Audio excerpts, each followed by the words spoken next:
পারবা না। আমার এই ভিডিও তো অলরেডি 2 লাখ লাইক হয়ে গেছে, তাই না গাইস? আজকের এই ব্লগটা কিন্তু অনেক অনেক বেশি স্পেশাল হতে যাচ্ছে। Hey guys, assalamu alaikum. Myself Rakib Hossain and welcome to my another vlog.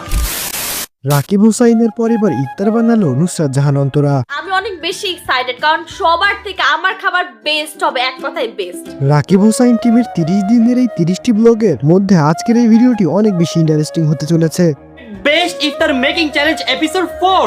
বন্ধুরা, তাই ভিডিওটি না টেনে শেষ পর্যন্ত দেখো। আর আমাদের চ্যানেলটি এখনো যারা সাবস্ক্রাইব করোনি তারা দয়া করে ভিডিওটিতে একটি লাইক করে চ্যানেলটি সাবস্ক্রাইব করে দাও। Like the আমার ভিডিওতে কেউ লাইক দেন। বাংলাদেশের নাম্বার 1 ইউটিউবার হচ্ছে রাকিব হুসাইন। তাদের এই ডেইলি ব্লগে রাকিব হুসাইনের পর এবার ইফতার মেক করলো নুসরাত জাহান অন্তরা। আর নুসরাত জাহান অন্তরার দাবি তিনি সবার থেকে ভালো ইফতার বানাচ্ছেন। বন্ধুরা, তোমরা এরপর কার ইফতার বানানো দেখতে চাও সেটি অবশ্যই কমেন্ট করে জানাও। আর তোমরা যারা এখন পর্যন্ত সবগুলো রোজাই করেছো অবশ্যই তার নামটি কমেন্টে লিখে যাবে।